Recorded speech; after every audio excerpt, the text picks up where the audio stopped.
WhatsApp guys, this is me Lovejeet Arora. स्वागत है आप सभी बच्चों का आज की इस क्लास के अंदर। तो चलिए कहानी स्टार्ट करते हैं। हमारी 5 मिनट जो सीरीज चल रही है, एक्चुअली कुछ वीडियो 5 मिनट के हैं, कुछ 10 मिनट्स के हैं।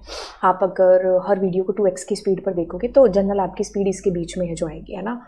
तो चलिए फिर स्टार्ट करते हैं इक्वी जॉइन को। इससे पहले मैंने आपको बताया था ज्वाइन करना कार्टेशियन प्रोडक्ट के थ्रू। मतलब हम क्या करते हैं, बिना कंडीशन के अपनी टेबल्स को जोड़ते हैं। जैसे आपके पास ये टेबल है, मतलब ये आपके पास एक टेबल है और एक ये टेबल है, तो आप जनरली क्या करते हो, कुछ भी बिना कंडीशन लगाए दोनों टेबल का नाम है जो ऐसे लिख देते हो। आप ज्वाइन लिख देते हो बीच में या क्रॉस ज्वाइन लिख देते हो। तो ये होता है आपका कार्टेशियन प्रोडक्ट। जब कोई भी कंडीशन नहीं होती है तो ऐसे किस्म में क्या होता है कि आपका आउटपुट आता है ना, उसमें हर पॉसिबिलिटी आती है। मतलब सारी जो पहली टेबल की रोज हैं और दूसरी टेबल की रोज हैं वो आपस में मल्टीप्लाई होकर के आती है, और जो कॉलम्स होते हैं वो आपके जुड़ करके आपको डिस्प्ले होते हैं। लेकिन जब हम इक्वी जॉइन की बात करते हैं तो यहाँ पर क्या होती है कि कंडीशन लगाते हैं हम लोग, ठीक है, हमारी प्राइमरी की और हमारी जो फॉरेन की है उसको लेकर के।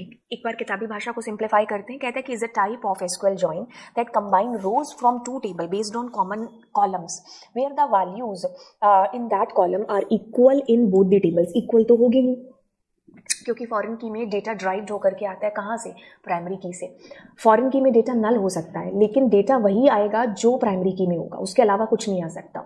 जो भी डेटा होगा वहीं से ड्राइव होकर के आएगा, ठीक है। तो ये रेफरेंशियल इंटीग्रिटी को भी है जो फॉलो करती है हमारी फॉरेन की, इसको खैर हम समझ चुके हैं। बाकी देखो हम क्या करते हैं, बस जो कॉमन कॉलम्स है ना उनका सहारा लेकर के एक कंडीशन क्रिएट करते हैं, ठीक है, जिससे कि ये होगा कि जो दोनों टेबल में कॉमन डेटा है ना that is going to be display, ठीक है।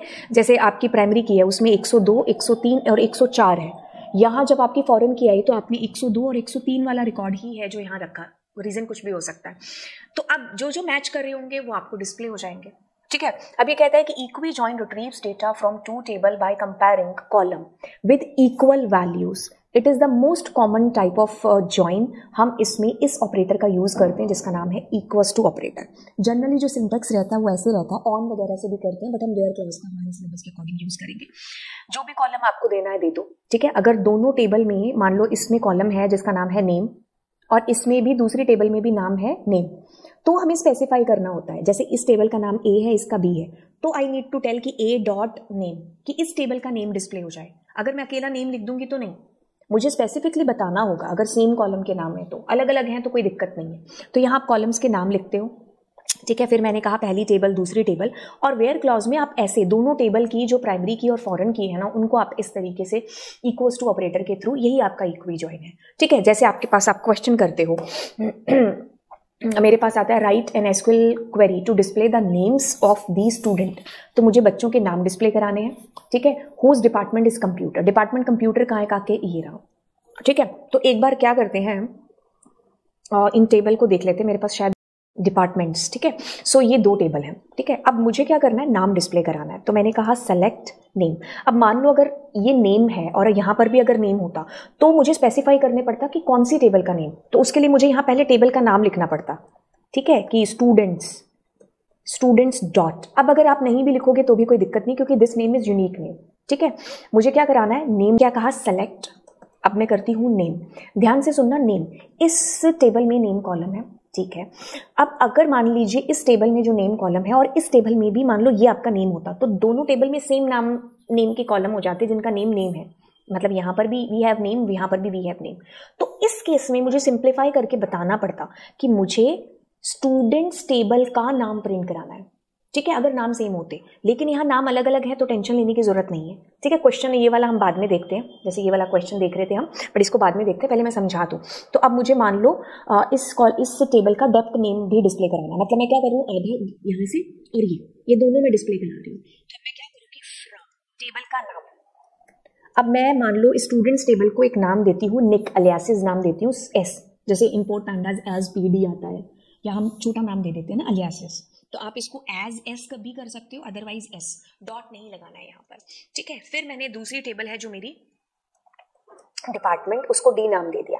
ऐसा मैंने क्यों किया? क्योंकि जहाँ जहाँ मुझे स्टूडेंट्स और डिपार्टमेंट्स यूज़ करना होगा ना, वहाँ वहाँ पर मैं ये छोटे नाम यूज़ कर सकती हूँ, तो मेरी क्वेरी ज़्यादा लंबी नहीं होगी कि आप लिखते जाओ, ऐसा नहीं होगा, ठीक है। तो इससे बचने के लिए हम ये चीज़ करते हैं। अब इस टेबल की जो फॉरेन की प्राइमरी की है वो बराबर होनी चाहिए दूसरी टेबल की, ये आगे पीछे हो सकता है, कोई दिक्कत नहीं है, ठीक है। तो अब मैंने इतना लिखा, this is called equi join. देखो इस टेबल के अंदर मेरे को एक बार पेन भी निकालना, एक बार इसको एग्जीक्यूट करते हैं।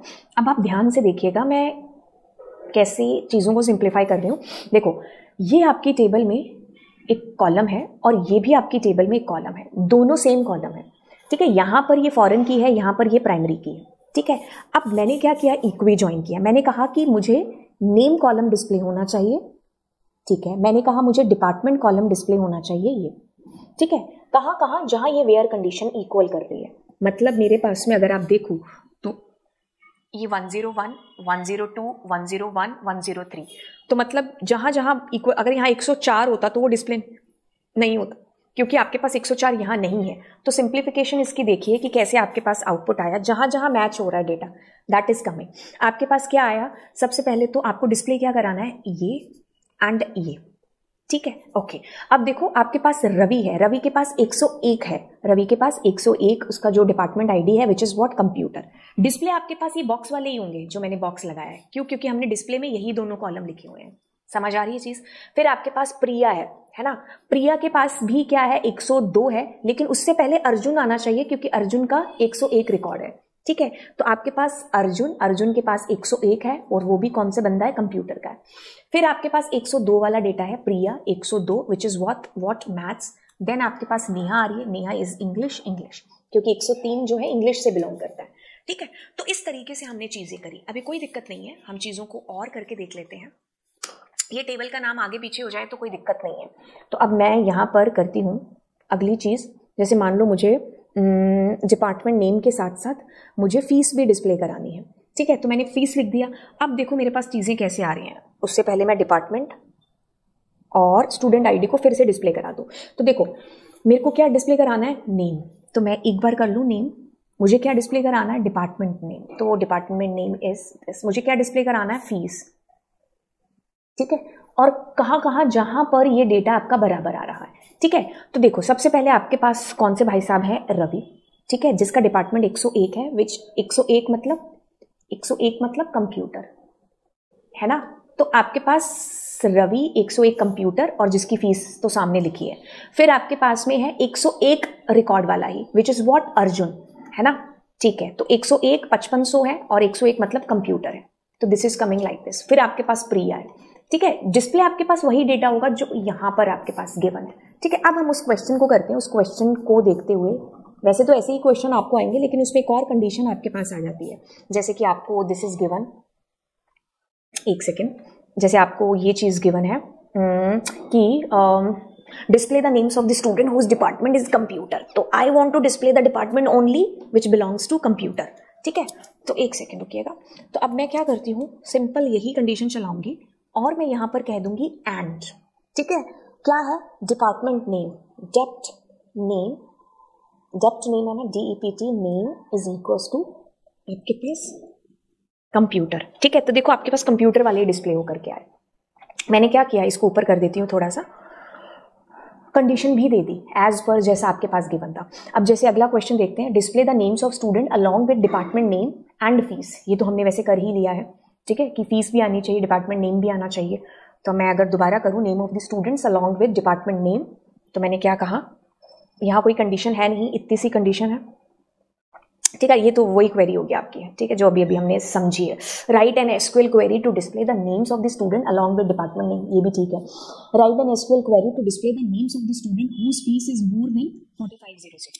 तो मुझे नाम डिस्प्ले कराना है एंड फीस किससे ग्रेटर देन है? 4500 से ज्यादा है, ठीक है। तो मुझे सिर्फ क्या क्या डिस्प्ले कराना था इसमें? नेम ऑफ द स्टूडेंट कराना था। तो आपको इतना सारा लिखने की जरूरत नहीं है, तो आई एम जस्ट ये वाला। तो 4500 से ज्यादा वाले ये लोग हैं, ठीक है। आप इसमें ऐसा भी मैंने कहा ना, ये किसमें है? स्टूडेंट में तो स्टूडेंट्स डॉट भी लिख सकते थे, बट हाँ स्टूडेंट ओनली यहाँ एस डॉट आएगा क्योंकि मैंने उसको निकनेम दे दिया ना एस। तो ये भी लिख सकते थे, अदरवाइज ऐसे भी लिख सकते थे। क्यों? क्योंकि अगर सेम नाम होता दोनों टेबल के अंदर एट्रीब्यूट का, तब हमें ऐसा लिखने की जरूरत पड़ रही थी, क्योंकि यहाँ हमें बताना पड़ रहा है ना डेप्थ नेम दोनों में सेम है। तो यहाँ यू नीड टू मेंशन, तो जहाँ सेम नेम है there you need to mention S dot या पी डॉट, जो भी आपकी टेबल का नाम है उससे। जहाँ यूनिक नेम है वहाँ कोई देने की जरूरत नहीं है। इसके साथ एक और चीज़ मेरे को ध्यान में आ गई कि दोनों जो चीज़ें हैं वो एक ही कॉलम के अंदर है ना, तो आपको इतना कुछ करने की जरूरत ही नहीं है। मतलब कॉलम नहीं है, सॉरी, टेबल के अंदर है, तो this is in student table, तो बस where fees is greater than, आप ऐसे भी निकाल सकते हो, ऐसे भी नहीं, आप ऐसे ही निकालोगे। अगर दोनों में पूछा गया कि जैसे मान लो मुझे नेम और डिपार्टमेंट पूछा जाता, जो मैंने ऊपर अभी यूज किया था, है ना, डेप्ट नेम या डेप्ट आईडी, तो मैं अगर डेप्ट नेम, मुझे डिपार्टमेंट नेम और बच्चों के नाम चाहिए और जिनकी 45 से ज्यादा है, then I will be using like this. मतलब दोनों टेबल से डेटा पूछा हुआ आना चाहिए, तब हम ज्वाइंस करेंगे। ठीक है, तो ये चीज एक है जो आप बिल्कुल नोट में रखना। बाकी तो एवरीथिंग इज कूल। ठीक है, तो ये आपके सारे क्वेश्चंस हैं जिनको आप एक बार करके जरूर देखिएगा। तो मेनली मैंने आपको चीज समझाई कि इक्वी ज्वाइन मतलब इक्वल्स टू ऑपरेटर है जो आपका बेसिकली लगता है, यही इसकी परिभाषा इक्वी ज्वाइन की। ठीक है, is a type of SQL that combines rows from two table based on common values where the values in that column are equal in both the tables. और इसको हम इक्वल्स टू ऑपरेटर के साथ में चीज है जो कर रहे होते हैं, और दैट्स इट। चलिए फिर मिलते हैं आपसे अगली क्लास के अंदर। Is done. अब हम आपको नेक्स्ट क्लास के अंदर मिलेंगे। Bye bye, do subscribe my channel.